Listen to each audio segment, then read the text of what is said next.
Welcome to our weekly Timeless Principles for Extraordinary Living with Dr. Alex. Dr. Alex believes that you were born for extraordinary exploits, to be an exhibition of divine abundance. Today's session, as all others, will inspire you to experience extraordinary living. Join Dr. Alex now.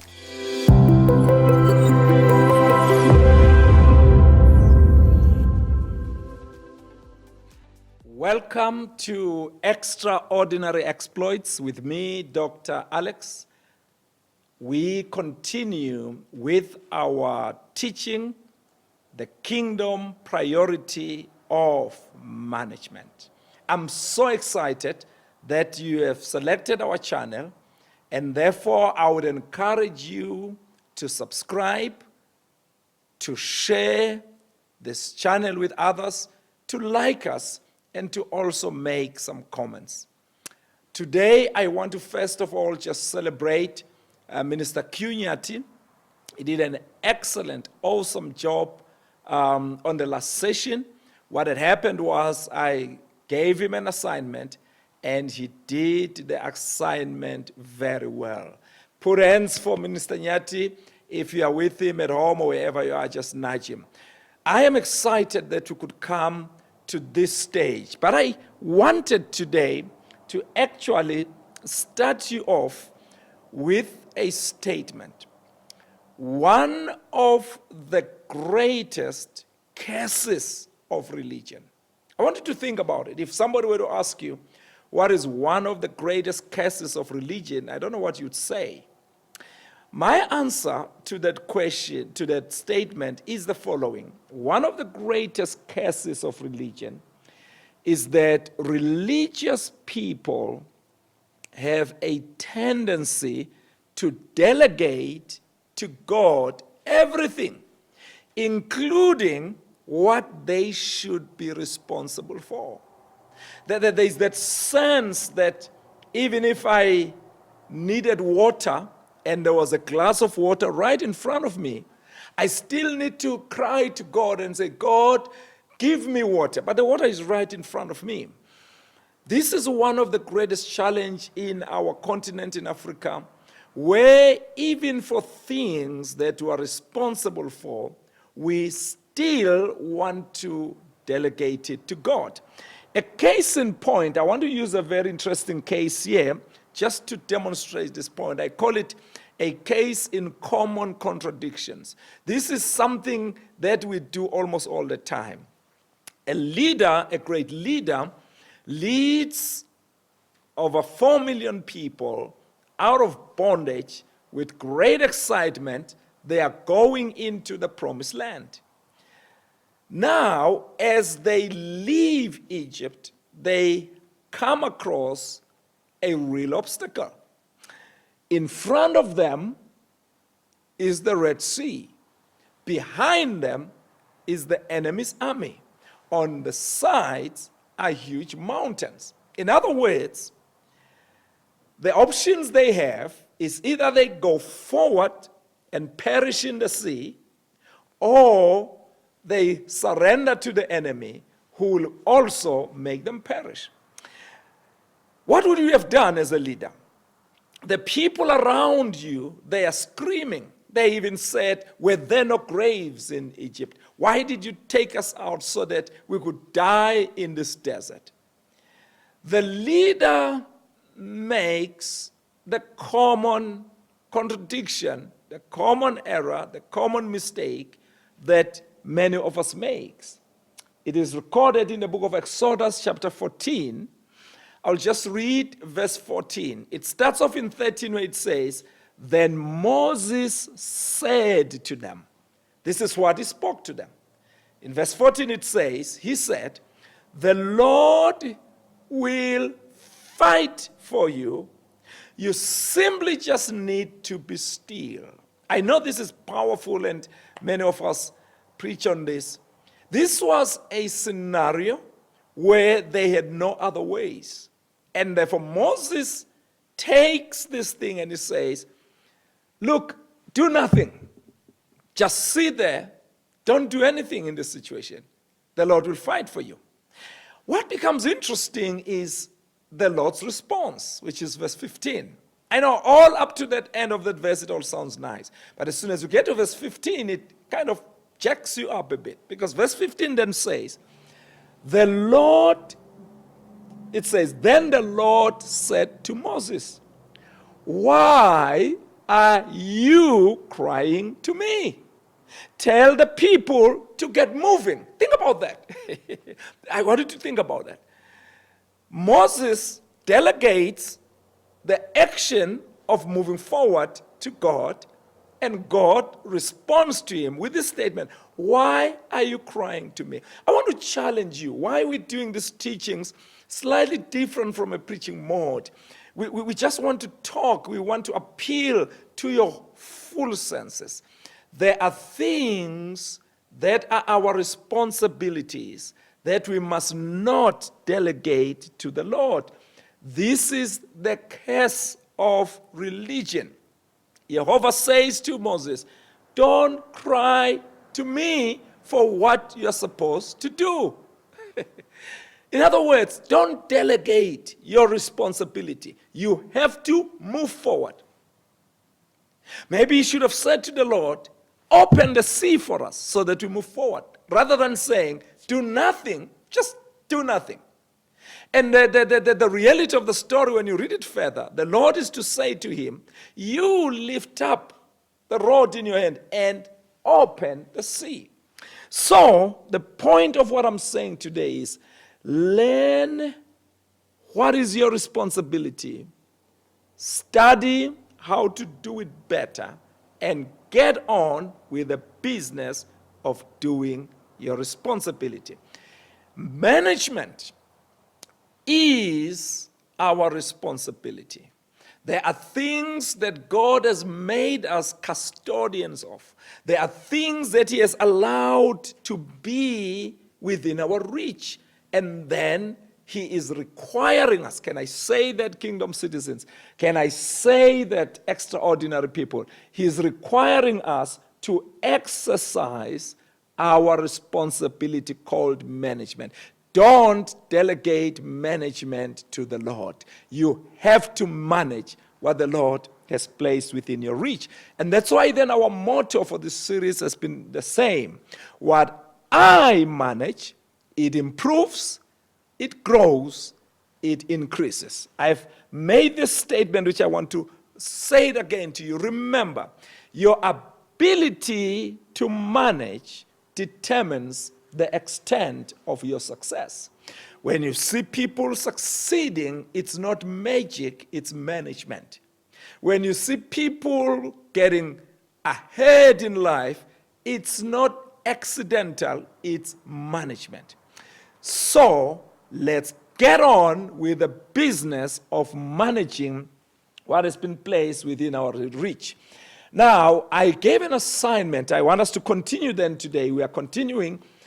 I gave an assignment when I ended the introductory sessions into the kingdom priority of management. And the assignment, I call it M3R. They will put it on the screen. The team will put it on the screen for you.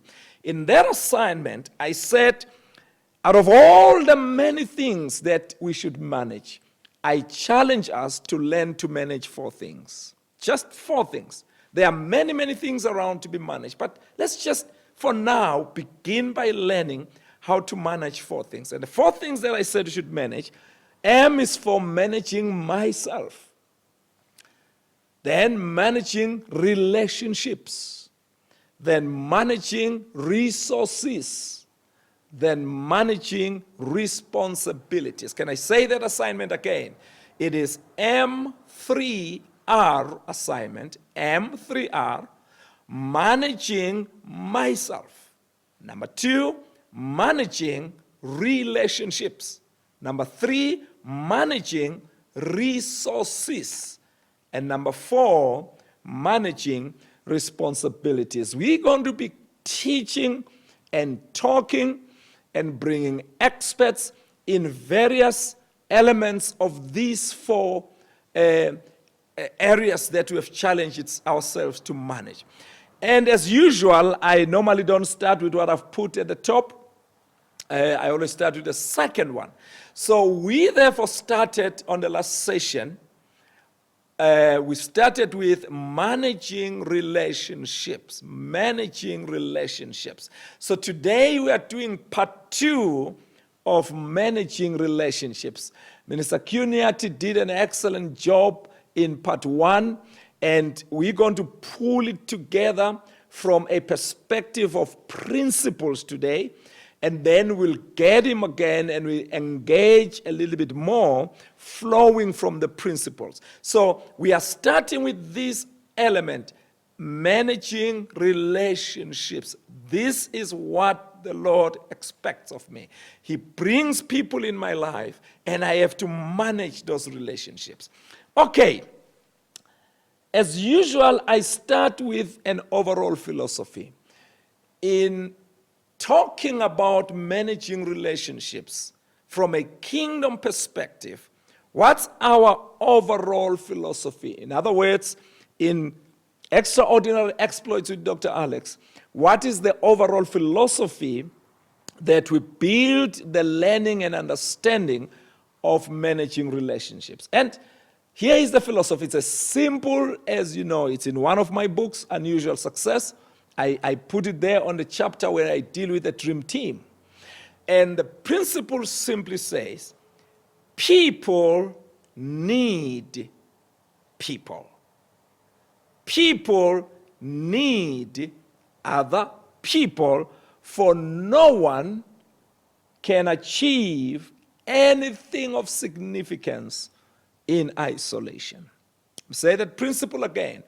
People need other people, for no one can achieve anything of significance in isolation. This is our overall philosophy. In other words, everything we'll teach and talk about regarding managing relationships is built on this philosophy that as a person, I need other people, that you as a person, you need other people, because no one has ever achieved anything of significance in isolation. It flows from the wisest man who ever lived, second only to Christ.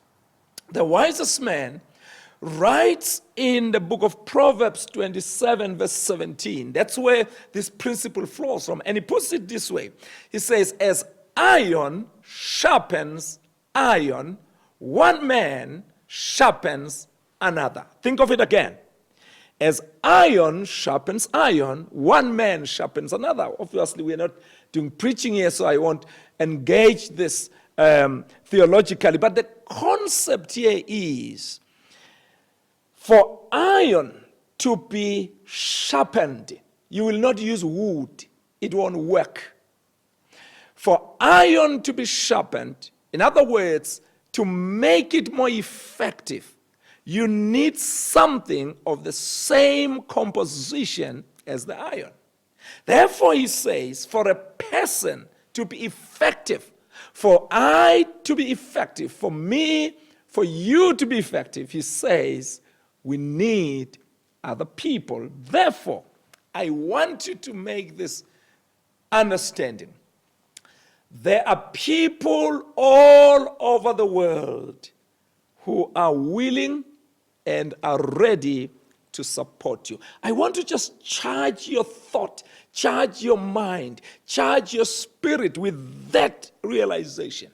Because people need other people, God has made sure that all over the world there are people who are willing and ready to support you. May that encouragement make you want to learn about managing relationships. May you be challenged to say, man, if there are people who are ready to, willing and ready to support me, I need to learn how to manage relationships. So that's the overall philosophy.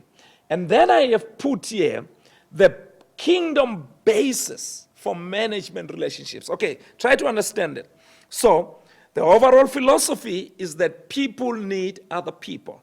Now you say, okay, I want to start managing relationships. Now, what is that kingdom basis? What is that kingdom truth upon which I learn to manage other people? And it's a very simple one. Christ, Yeshua the Messiah, gives us this kingdom basis of how to manage relationships in Matthew 7:12. In Matthew 7:12, he puts it this way. He says, so in everything, my goodness, do to others what you would have them do to you. I love this. Man, you know, I need to do some of these extraordinary exploits in a real preaching mode and really go for it and, you know, really pump it like the kingdom citizens say, we're full of the Spirit. I'm as full of the Spirit now as I would be if I was excited and jumping and screaming at you. This is the guiding, the basis in terms of a kingdom management of relationships. In everything, do to others what you would have them do to you. Now, given those two then, our overall philosophy and the kingdom basis for management in terms of the word, let's now go and look at our 5 guiding principles for making this practical. We now want to make this practical. These principles, Minister Q Nazi built on them last session, and now I'm giving them as principles without getting into the how. So we will go back and do the how. This is my philosophy in teaching. You've got to understand things that do not change, principles, timeless principles. And then we build our how on the timeless principle. Why? Because our how will change with generations. How we do things in this generation will not be the same as how they did it in generations of my grandfather. And my grandfather, they didn't have social media platforms. So they had to use their house differently, but the principles are the same. So I want to again bring 5 of those principles. That's what I want to do today. Give you the guiding principles. Then we come back again next session and work on the how based on the principles. So principle number 1. In Extraordinary Exploits with Dr. Alex, we are saying these are the principles that must guide us in managing relationships. The first principle is the principle of a customer, the customer. And this is how we phrase it, and Babnyati touched on it last week. Manage relationships as though they were your customers. Manage relationships as though they were your customers. Principle number 1, guiding principle number 1. I want you to capture it.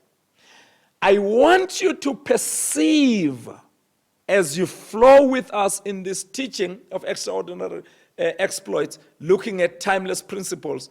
I want you to perceive the people around you as your customers.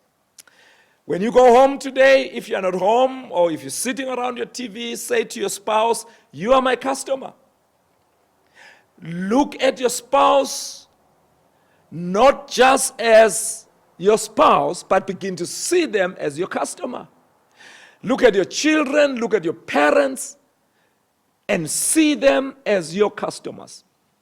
In other words, we're saying, in these extraordinary exploits with Dr. Alex, our guiding principles on how to manage relationships is to perceive my relationships as though they were customers. And therefore, we put on the customer relations strategies because we perceive our relationships as though they were customers. That is principle number 1, and we'll get back on the how with Minister Nyati in the future. The second principle of managing relationships, our guiding principle in this platform is the following. It is the principle of purpose. Purpose. The principle of purpose. What do we mean by this principle? This is the wording for this principle.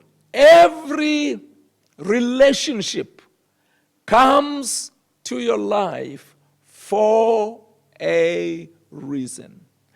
Every relationship come into your life for a reason. I want you to capture that second principle. In other words, it's called the principle of purpose.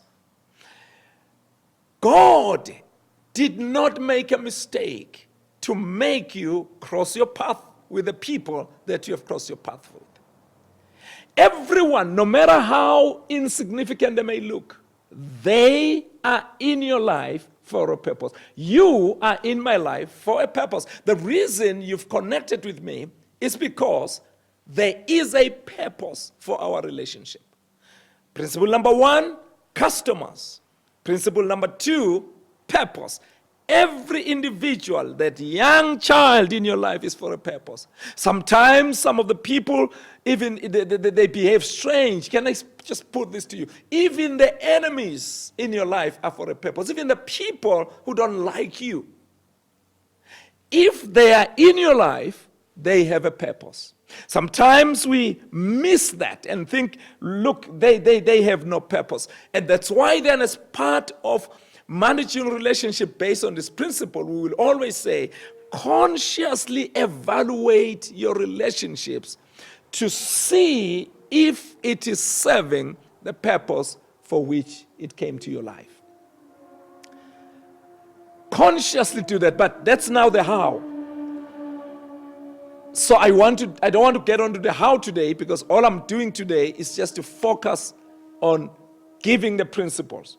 The third principle, according to Dr. Extraordinary Exploits with Dr. Alex, managing relationship, the third principle is the principle of a season. The principle of a season. Number 1, I say, is the principle of customers.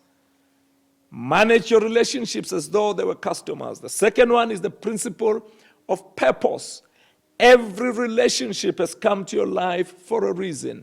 Number 3 is the principle of seasons. What does this principle mean? It simply means the following. Every relationship in your life has a life cycle. Every relationship in your life has a life cycle. In other words, every relationship in our lives comes in for a duration. Now, there are 3-tier durations that we can think about. Some relationships come to our life for a short season. They come in like a flash. Some of that season could be a day, a year, a month, a week, or whatever the case is. Understand that there is a principle in managing relationships called the principle of season. Some relationship, the second tier, they would come in for a long time.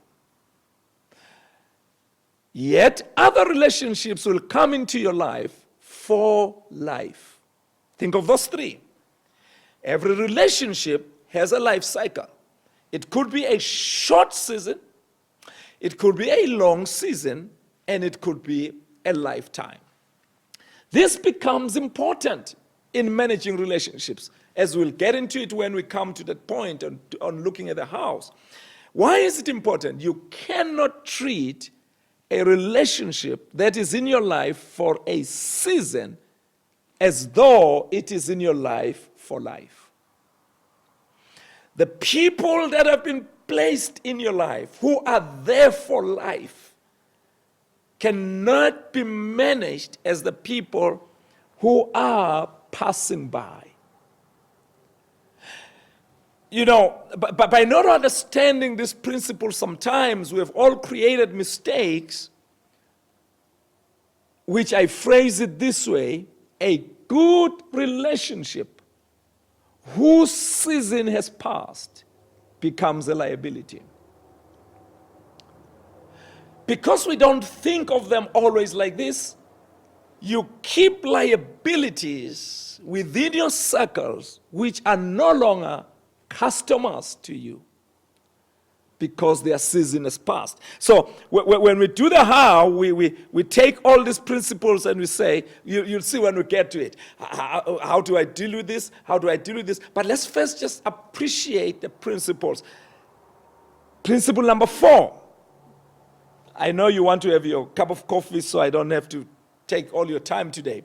Principle number 4, according to Extraordinary Exploits with Dr. Alex, the 4th principle, guiding principle for managing relationship, I've called it servicing. Servicing.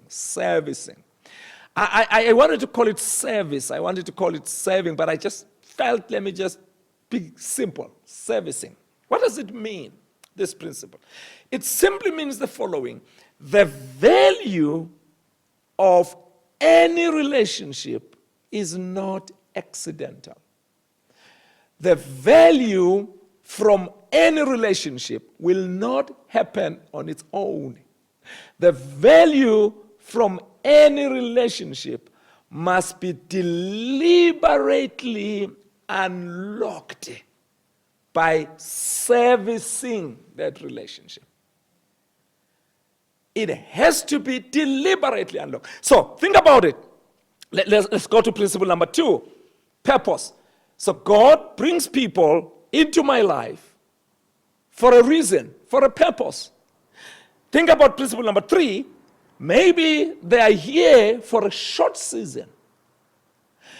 But if I don't understand principle number 4, I will not go out of my way to deliberately unlock that relationship and only cry when that relationship is gone. I can't forget many years back when we got the news that Dr. Miles Monroe has passed, has gone, has been kingdom recalled. Many of us cried. One of my cry was, God, thank you that you gave me this opportunity to be in a relationship with him for a season. How I wish I had a clearer revelation of how long this season would be.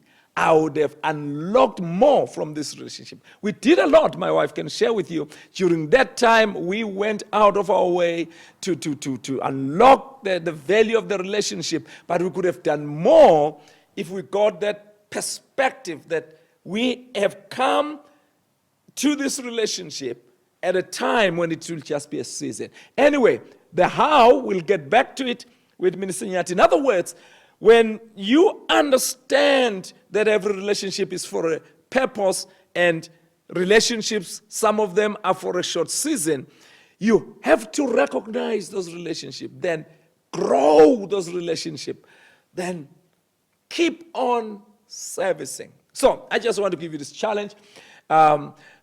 Send somebody a message and they say, why are you sending? And say, just tell them I'm just servicing our relationship with a smile. The last principle for today, in terms of management of relationships according to the Extraordinary Exploits with Dr. Alex, is the principle of loyalty. Loyalty. So I would want you to go back to what Minister Nyati spoke of. Now, put the principles under it and then understand what he was talking about. So, the principle of loyalty simply is the core of the core. What I'm saying to you about this principle, I need you to capture this. Loyalty in relationship is that divine mystery that entrenches the eternal value of a relationship. Oh, maybe when I get into the house in future, I can unpackage a lot of it. Think about this. It is that loyalty that truly becomes the divine mystery that entrenches in your life the eternal value of the relationship. This is why the marketing companies are looking for brand loyalty. They are trying to mimic a kingdom thing. They understand that if they can get brand loyalty from you, they have you for a long haul. Let me put it this way, on this principle. The blessing to your life and the blessing to your future generations will appear from unexpected places if you were able to be loyal to a relationship. Long after you are gone, that loyalty on the relationship will continue to provide value to your children and their children's. Oh God, you know, I have to manage myself and not really get excited, because then I want to do something different. Let me make you see this. A relationship will not give you its full value in your lifetime, but its value is able to continue for generations to come. But that will depend on how loyal you were to that relationship. I can't forget a story of a man called Mephibosheth. Some of you have never heard of that story. Go and study the exploits of David, and you'll find a guy called Mephibosheth. There came a time when David was king, when David enjoyed his kingship, and he was settled and he was wealthy, and he made a simple question: who can I find in the house of Jonathan whom I can show kindness, whom I can show favor for the sake of Jonathan? Jonathan is gone. Jonathan is dead. He died the same day with his father. Saul is gone. Mephibosheth, when Jonathan died, he was a toddler, and his nurse tried to rescue him, and he fell, and he became a cripple. This man is deserted. He lives out there where there is nobody who is interested in him, and he hears a call from the palace. He sees chariots of gold coming to the bush, and people say, what's going on? And they are told David is looking for anybody, any survivor from the house of Jonathan, because he wants to show kindness for the sake of Jonathan. Mephibosheth had never done anything. He had a son by then. He had grown up. He had a son that never put anything of value. But because their father had been loyal, they were now about to experience the eternal value of loyalty to a relationship. I often look back to my own mother. God blessed her with 6 of us. And all the fathers ran away. Some of them reappeared later when we were successful, but they ran away when they needed to bring us up. And my mother raised the 6 of us.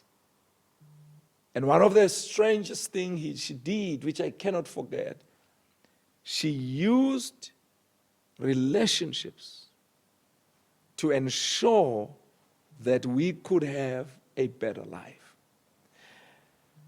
I studied, graduated, not because she had the funds to pay for me, but because the relationships she had built were able to bring value not just to her, but to us. Can I say this to you, friends? There are principles that guide relationships. I wanted to end today by just doing 2 things. One, giving you an assignment in the next 7 days.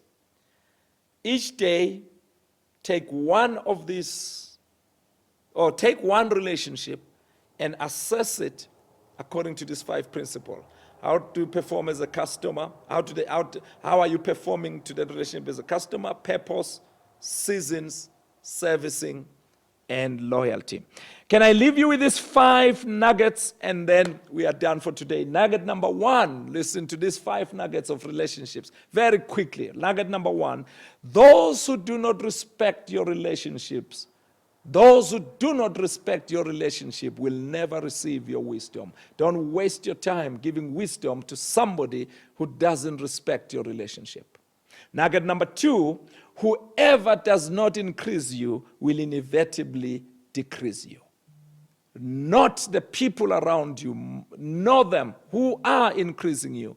Because if they are not, they will eventually decrease you. Stop. Nugget number 3. Stop looking at where you have been with former relationships.